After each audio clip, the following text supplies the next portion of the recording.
I'm so confused. Answer my question! Excuse me.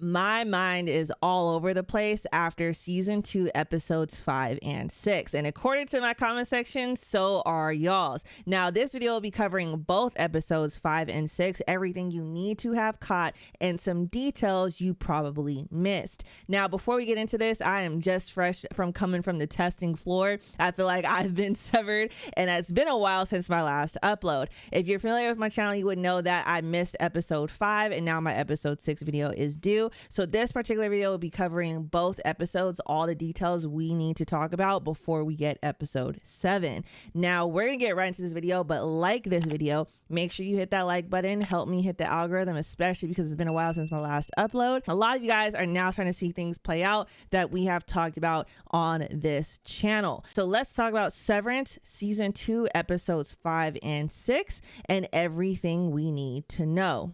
Laced in both episodes 5 and 6 are clues that the Ortbo was truly outside. As you guys would know in my last video, we talked about how there was an article from season 1 that I did not know what it could mean, and eventually it played out once we got to the Ortbo.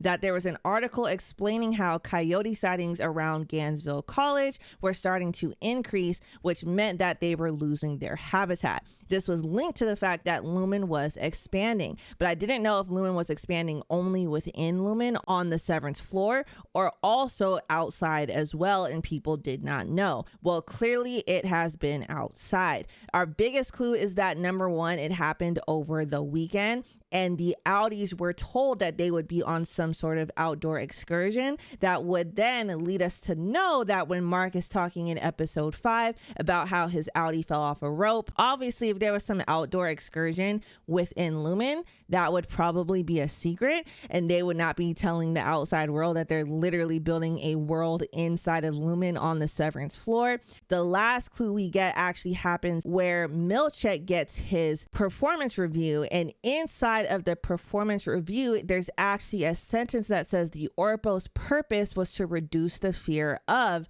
the outside world for the innies, which I believe then is more confirmation that the Ortbo actually took place outside. Now, the two best reasons people think that the Ortbo wasn't outside is because number 1, Irving did not freeze, which I think is not as important of a detail as we've made it out to be, and number 2, the Glasgow block itself, because I saw this coming episodes ago of how black and white everyone is thinking about how the Severance chip works. A lot of people didn't even remember that all these other contingencies existed, and we are limiting in our minds the actual power that these Severance chips can hold. So therefore, I believe everyone is being too black and white about thinking that just because one person removed a Glasgow block in order to bring back an innie means that they were therefore actually on the Lumon floor. I believe that this is just an oversight, and that technically the Glasgow block could mean anything. It could just simply be how they would turn an innie on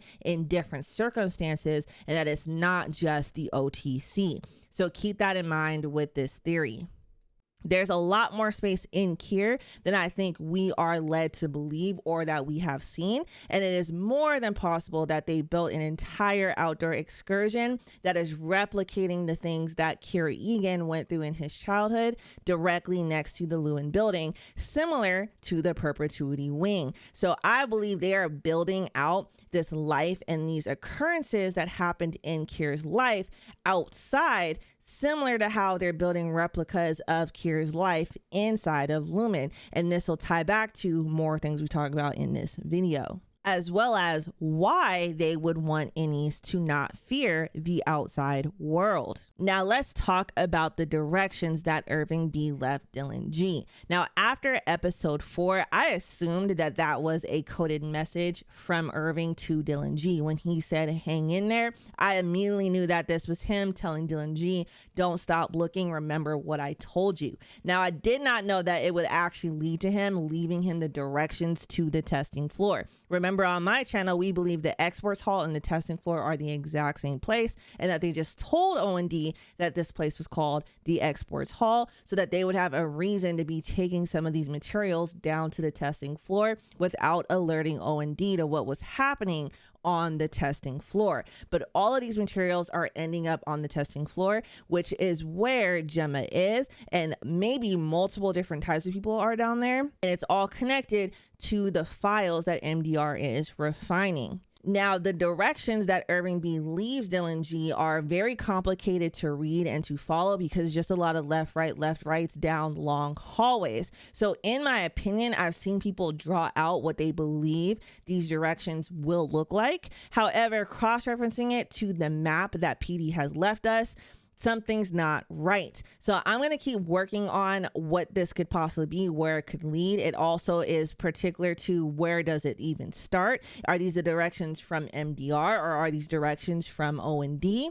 All of these things matter, and where does it lead? So I'm going to keep working on that, but you guys in the comments, let me know what you think and how this could correlate between the map and this card. Now let's talk about the files. Based off of episode 5, we got some new files based off of Mark's screen time, which give us Yakima, Astoria, Bellingham, Chicxulub, Cielo, and then we also saw that Allentown still exists on the screen, even though he has refined this file, which I think is a very important distinction to make. All the files on the screen can be finished files. Not every file on the screen is a file that needs to be finished. They're all in alphabetical order, and I assume that they're working on these files in alphabetical order, which is why Allentown was one of the first ones Mark refined, the quickest one he refined in a single day, and now he's at Cold Harbor C in alphabetical order. Now, based off of all of these new names and new files we have, every single file is still a place. Now, we know that some of these places at first glance seem to be simply just places. Then there were historical and cultural locations, like I mentioned in my last video that mentions all the files we have. And then there's the imagined or fake places that we associated, like Santa Mira, for example, being from the Body Snatchers, Moonbeam, for example, potentially being a place in Canada, but I believe is also related to Project Moonbeam, and so on and so forth. We got a lot of new files throughout this show, as well as the Montauk file we saw in Irving's dream, which is related to Project Montauk. And then I found something that could or could not be connected. A man named Logan actually went missing in Tumwater, Washington after crashing in his car. It's a pretty infamous case that could or could not be connected, but either way, it made me look at this list of places differently. It sent me down a different theory. I believe all of these places are related somehow to some sort of infamous occurrence, whether that is a historical occurrence like a war or some sort of project, some sort of conspiracy theory that these places are all infamous for. And every single one of these places has something particular to them that is playing out in this show. I believe that it's all connected. And again, this will all connect to what I was talking about earlier with the Ortbo being outside. So keep all of this in mind. And it all starts to connect with this very next point.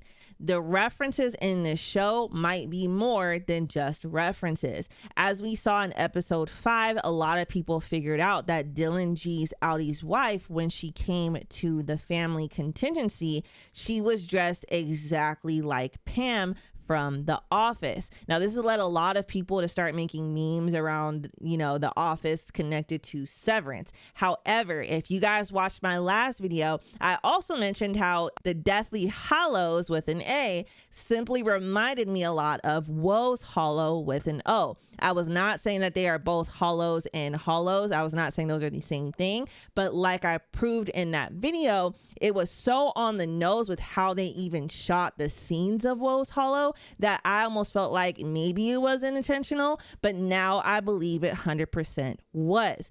Now we have this new clue of another show being referenced in this show, the TV cartoons referencing other shows in this show. All the most obvious references, for example, like how there's a lot of references to the Matrix in this show, and even more. And I believe there are way more that simply most of us missed in this show. So now when you go back and watch season 1 and season 2 of Severance, I want you to go back into it, because this is what I'm going to do for future videos, and start really thinking of shows that this show reminds you of. And maybe it's more than just a reminder, because I believe all of these references are more than just references. Think about how we talked about how there's all of this religious symbolism in this show, but it's not just religious symbolism. It is quite literally reappropriating real stories from real religions, particularly the Bible. All of these things are far from a coincidence. I believe that the whole basis of the show might have more to do with the fact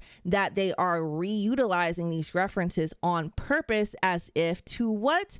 Rewrite history. Now this all starts to connect when you think about how all of the files are related to historical places, how there's all of these instances where history is becoming very, very important in this show. For example, Mark himself was a history professor at the college level. Gemma was a Russian literature professor at the college level. Think about the dinner date between Irving, Bert, and Fields, where they talk about, does he know history? And they're like, he knows his history.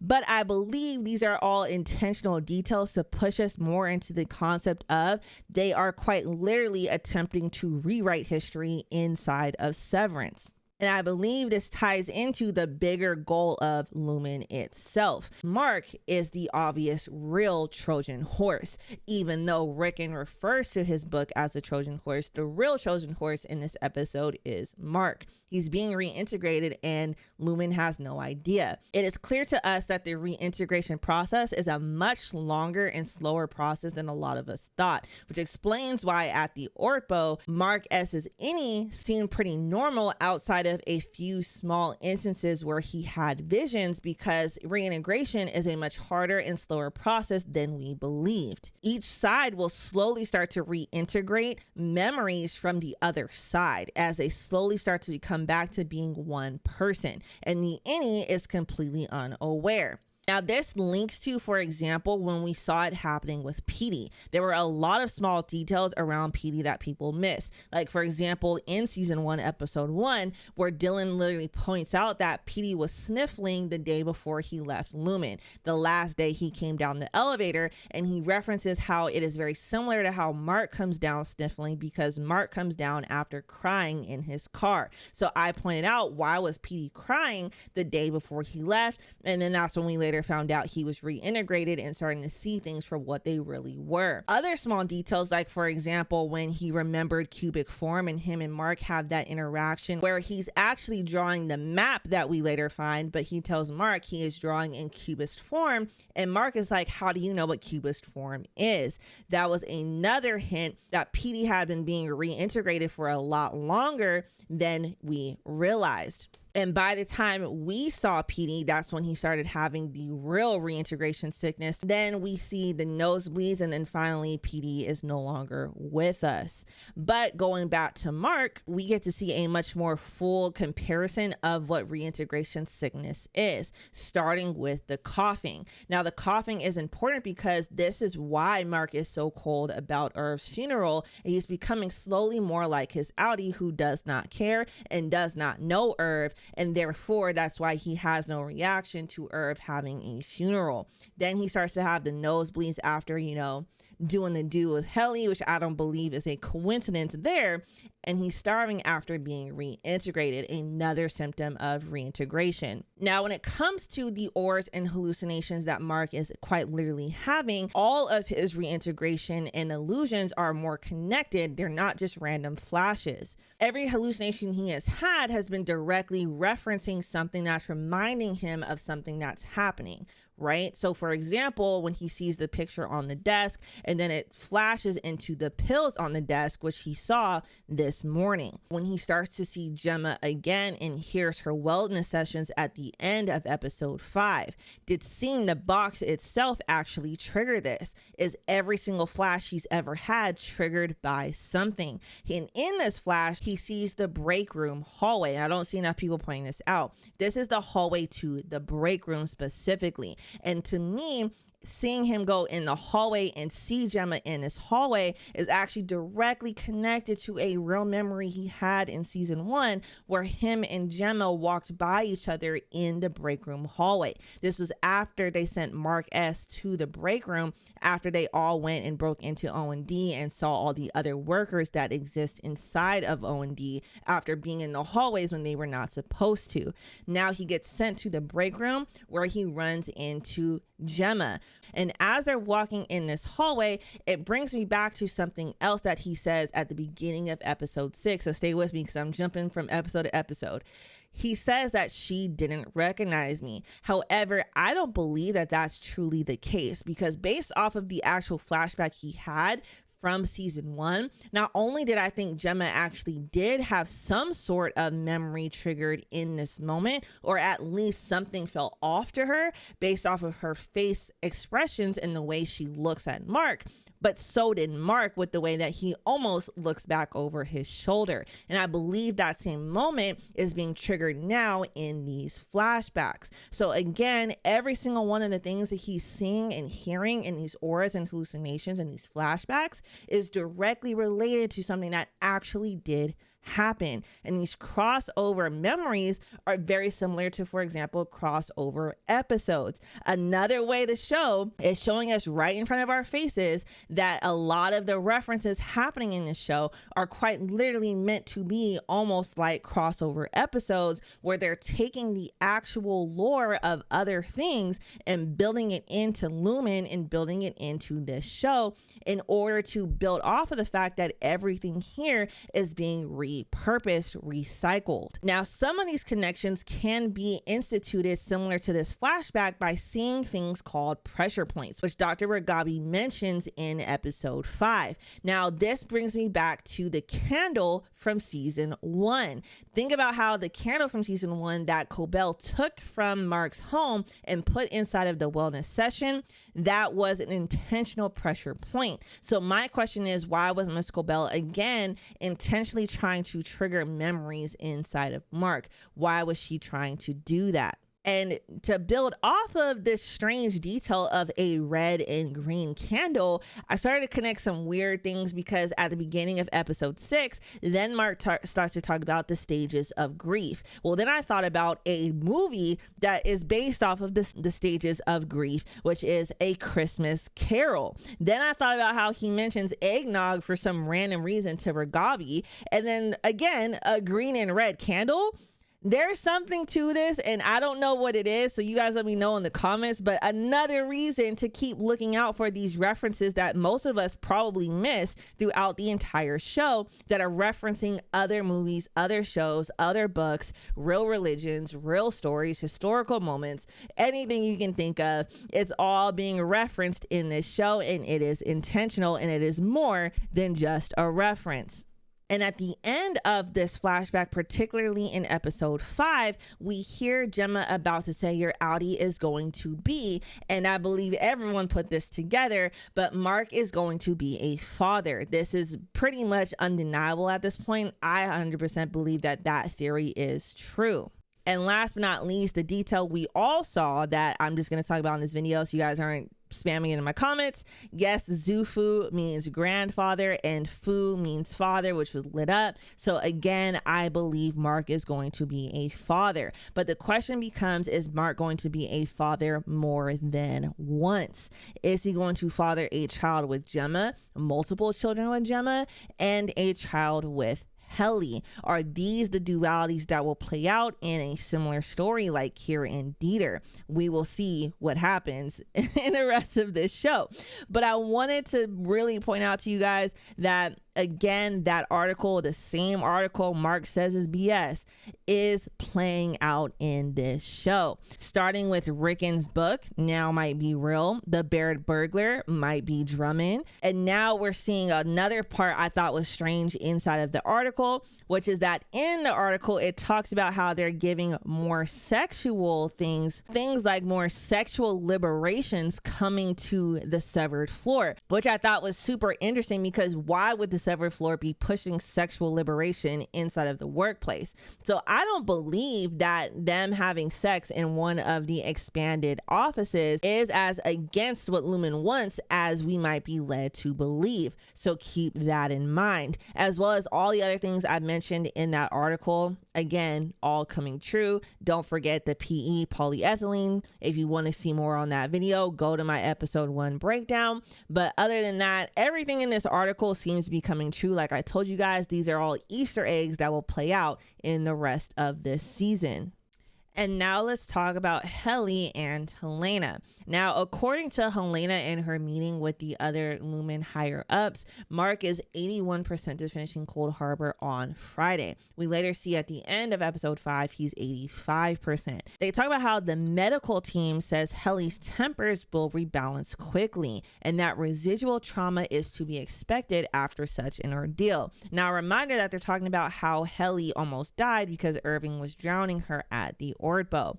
Now, I want to talk about how clearly all the higher ups have all their tempers balanced, which is why they talk and they walk and they act like they do, especially Natalie, right? But also with Drummond. Helly also has her tempers balanced, but it makes me question why she acts a little bit differently, even as Helena, compared to all the other higher ups. But regardless, this program, these obligement sessions, and whatever they're doing to balance the tempers for all of the higher ups, and this is their current state at which they are holding back and balancing the tempers in the people they consider real people.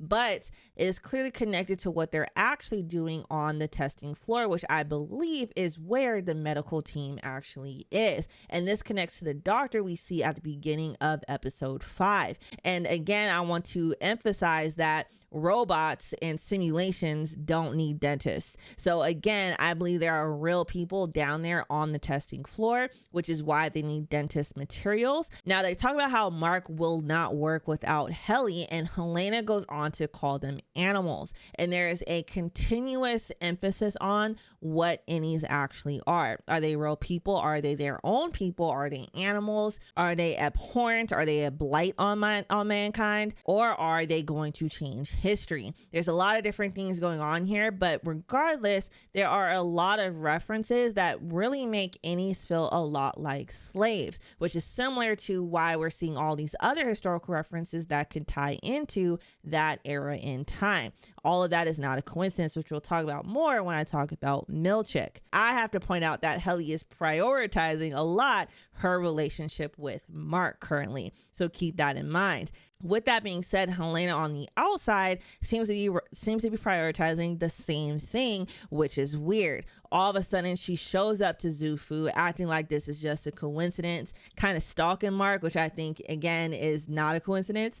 Comes up to him, says hi to him, starts a conversation, and to me, seems to be trying to connect to Mark, making up reasons to see him in the future, maybe building towards trying to take the real Mark and maybe trying to be with the real Mark, even though she's playing it off as a concerned CEO of a company, right? Because of who she is, because she's an Eagan, because she's a future CEO and has not been able to live her own life, and therefore probably devoid of human connection and love. So now she's going about it in a very odd way. But then as this conversation goes on, we notice something else very odd. She calls Gemma Hannah. And then she goes on to say, oh, she was so young. Now, there could be a million different reasons she said something like this. Number one being she's trying to pretend she doesn't know more than she does. She's trying to pretend that this is not important to her, which is why she would get her name wrong. This is also maybe a playoff on, you know, how women are of like, I'm going to get her name wrong on purpose to see how much she means to you, as well as in my own way, because I want the man trying to disrespect the girl who really has him. That's a real thing if you don't already know. Now, on top of that, it could just be something is completely off. Have they done this before? I believe that there's a lot leading into the fact that, number one, Kira met his wife by being in the Ether factory where he worked as a CEO and pretending to be somebody else, pretending to be a worker. We're seeing quite a few different people again and again and again meeting their significant other at work. Gemma and Mark were not the first. Have all of these severed workers got someone that they love down on the severed floor, whether it's as a severed worker or as someone on the testing floor? And that is what is happening at Lumon in general. And that is why she got Gemma's name wrong. Is there a Hannah? So I would advise everyone to keep their eyes out for potentially future people we meet who know someone named Hannah. I was looking, for example, at Irving's paperwork where he mentions all the people who are severed, trying to see if anyone is mentioned in that paperwork saying that they're married to a Hannah. Haven't seen it so far. Again, we have not seen every single thing on those papers, however, and obviously the papers don't have every single severed worker. So keep that in mind. Maybe there is a real Hannah, and Hannah is another person on the testing floor that Helly is mistaking for Gemma. Or the last theory for this is that Helly is not who she even appears to be at this level. We find out that Helly is Helena, who is Helena Eagan, but is Helena Eagan even Helena Eagan? Is she actually older than she appears? And this kind of gets into that revolving thing that everyone's been considering and theorizing about, where the CEOs, the previous CEOs, are being revolved into the younger bodies of future Eagan people who are going on to become CEOs. Is she saying that Gemma was young because to her, Gemma was young, have lived for hundreds and hundreds of years through this revolving process, and that none of these people are dead, that they're either still alive on the testing floor, which could be a possibility, or they're all being revolved into the bodies of the younger Eagans. So keep that in mind. Now let's talk about Irv. At least we're still getting Irving's Audi storyline, but I need my innie to come back. I hope he comes back. But starting with Irving putting his hand on the painting of the testing floor. Now, even though this seems harmless, he clearly was wanting to get to the testing floor regardless. It makes me wonder what he's attached to that might be down on the testing floor. This is not something you do when you're just trying to take down a company. This seems like there's something down there or someone that he's trying to get to. Now, as Irving is on the phone again, making a phone call to someone, he catches Bert watching him. Now, not going to get too deep into the details, but I think Bert is military. We're going to talk more about all of the things that happened between these two episodes with these two characters, but I think there's a lot more to Bert than we know. According to the interactions throughout these episodes, Bert doesn't know Irving, but he knows that his innie was canned for an unsanctioned erotic entanglement with another severed worker. My next question about Bert is, how does he actually know where Irving lives, right? Because he makes it a joke to be like, I know where you live, but that's genuinely a question. How does he know where Irving lives just because Irving showed up at his door? There's something off about that too. How did he know where to come find him? How did he know where to look for him? How did he know where he lives? And I believe it's connected to Bert potentially having a lot more to do at Lumon. Now, Fields feels like everything you can name when it comes to being a disgruntled housewife. It's 100% giving that. And this kitchen is OD with all of these different seasonings. And just the colors and the way it's built is definitely giving bipolar. But these men are definitely savants of culture, history, and religion, and that will play into what I believe will end up being the big discovery on Bert. I think he has a lot more to do with how Lumon was creating all these paintings, why they were creating all these paintings, O&D, and what was really going on at O&D, and maybe he's even way more important to O&D than we even realize. Maybe he founded O&D and he's working a lot closer with Lumon than we realize. Now, they talk about how basically Bert was guided to Lumon's door by Jesus, and that they were a part of the Lutheran church, but that Bert was a scoundrel in his younger days, which I believe is like, there's a lot more to that. He's a lot more than just a scoundrel. But Bert says that Field asked him if he thinks he's going to heaven, and the answer was a blatant no. So that's very interesting as well. So they take a train to church. Now, I believe that this is telling us that there are no real churches in Kier. Real Christian churches don't exist in Kier, PE. So keep that in mind. There's a reason for that.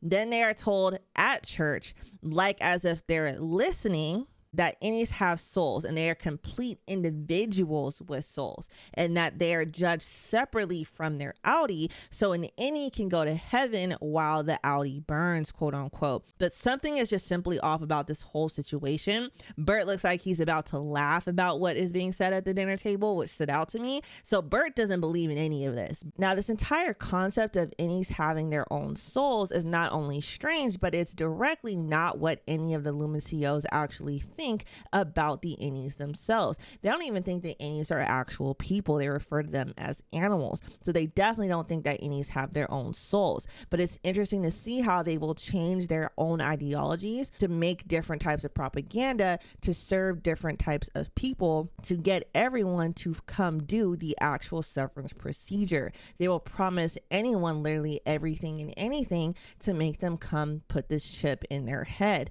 So keep that in mind.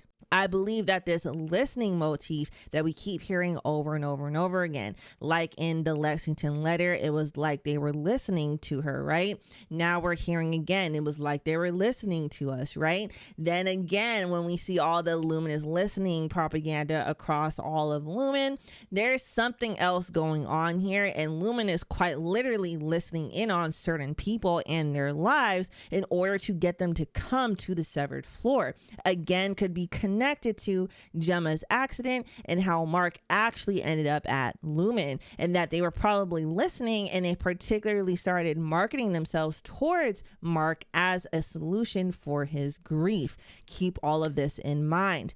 But when it comes to Fields, I believe drunk words are sober thoughts. And he talks about how it wasn't 10 years ago, it was 20 years ago. And I don't believe that is him just simply messing up the years.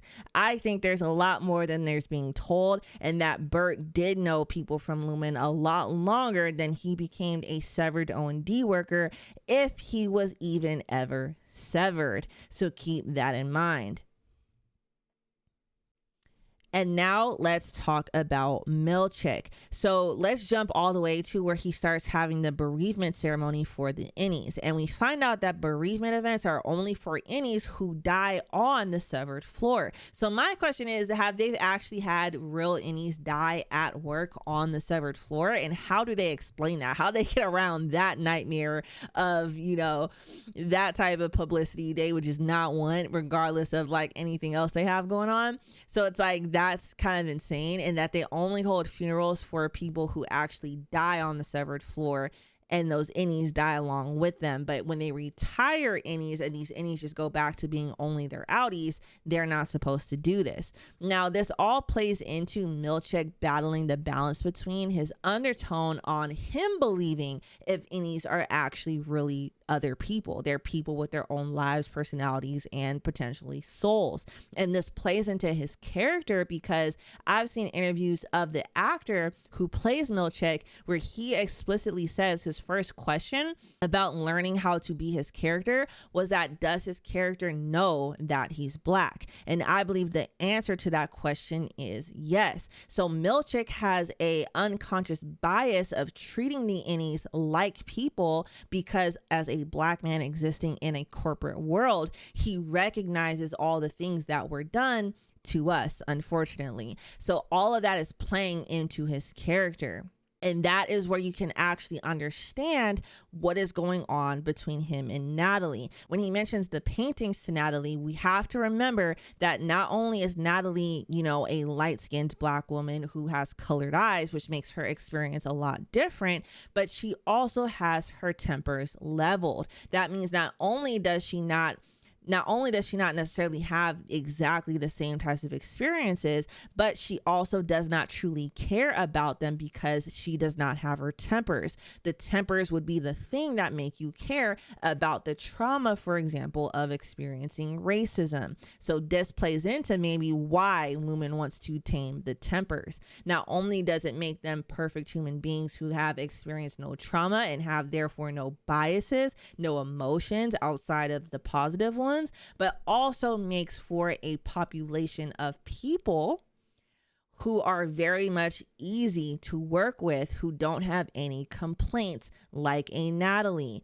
So again, all of these things are playing out, and there are intentional mirrors between what is happening on the severed floor, these innies who are being treated as animals, as slaves, and slave work in the corporate sense, that is being mirrored by the actual Black experience, the history of slavery, and what it's like to be a Black worker at a company that has literal slaves. As we see, Milchick then goes and enters into a performance review where the review is not that good. He gets a lot of different remarks on his report, which a lot of people are theorizing that some of these were done by Mrs. Wong, which I believe is 100% true. But we have to go back to how he did the same thing to Miss Cobel, right? He's the one who turned in the pictures of Helly hanging herself in season 1. So again, it's almost like he's getting the karma from what he did to Cobel in ways that he himself reported things about Cobel, the ways that he tries to separate himself from Cobel, and he's literally like, I'm not like Mrs. Cobel, only for him to get through this performance review, for them to tell him that all these things he thinks he's changing are not working, and that being kind and treating them like people is not reaping the rewards that the company wants to have on the severed floor. And therefore, as we see him go through this season, he starts to change himself, and he will become more evil. This process of changing who he is and his beliefs around these severed workers is not going to be a coincidence. It will break him, and he's going to be more like Miss Cobel than he thinks. But again, this motif of the innies being treated like animals was no coincidence that there are animals in marine life on the severed floor, and that these people are being treated like what they quote unquote are. Like Drummond says, go back to the basics, remember their greater purpose, and treat them as what they really are. And then he says, tightening the leash. We've seen Helena call them animals. All of this is not a coincidence. We are being told that everyone at Lumon, at the higher up, thinks these people are animals, slave workers, slaves, any other words you could think of that fit this narrative, you guys go with it in the comments. But basically, all of these mirrors and these intentional comparisons are not a mistake. Now, my last other detail that's really random that I just want to bring up in this video, we talked about color theory on this show for quite a few different episodes since season 1. I talked about how then we found out through Ragabi telling us about the brainwaves, that the brainwaves are a real situation where they are associated with different colors, all colors we are seeing within the show. But a new color that's been brought to our attention is white. Lumon has been all white since the beginning. I knew this was intentional since literally episode 1, but I see a lot of people asking about this now that Mark has mentioned it at the beginning of episode 6. So with that being said, I want to talk about why exactly Lumon is white. Well, Lumon is white for the same reasons that, for example, a psych ward is white. It is for a reason. So number 1 is for cleanliness and hygiene, because it's important to keep a clean work environment, especially within certain things like biotech and healthcare, and also within experiments. There's also the calming effect, which white is associated with, so that it keeps all of the people inside of Lumon calm, like you would need in a psych ward. The neutrality of the color, which doesn't evoke strong emotional responses, again, very intentional. Brightness and light, which makes it appear more open and like they have more space, so they're not constantly trying to seek out more space. But even though we now see in the show it doesn't help, they're going to continue to seek out more space because they're human. And all of these other reasons that, for example, a hospital, a psych ward, anything else would have this appearance is the same reason Lumon has this appearance as well. And that is why it does this. And that is why they do this. It is a controlled variable within this larger experiment that is the severed floor. But the last thing I want to talk about, so we can keep thinking about these things as we watch future episodes, is, like I said, they're rewriting history. They're trying to control the world at this point, is my belief. They're trying to take over the world and institute Eagan's beliefs across the entire planet and become the new gods of this world. But the underlying thing I believe that's happening throughout the show that will end up being a bigger payoff is love transcending severance. Is love breaking through the severance chip that we've seen time and time again in different movies and different shows and different books? This idea of love transcending all. You cannot stop love from connecting people, whether that's destiny of meeting each other, whether that's people who have loved each other from before whatever's happening to them, and that love carries through. If love carries through memory, the emotion is too strong to forget, right? So this idea of if love can transcend severance is playing over and over and over again, whether that's Mark himself having to remember his wife as his outie, or Mark's any side now remembering Helly in the outside world as Mark S. There's all these other ideas, for example, of Irving and Bert, but I think Bert's going to turn out to be a evil character, and so on and so forth, of can love transcend severance? So keep that in mind. But is it love transcending severance? Is it destiny? Or is it something completely else? We will see later on in this show. But that is it for this video. I hope you guys enjoyed. I hope you guys liked this video. Comment down below anything you guys caught in these episodes that I have not talked about. I tried to avoid some of the very small details that most people already talked about in their videos for the sake of time, but feel free to mention them in the comments, and I will see you guys in the next video.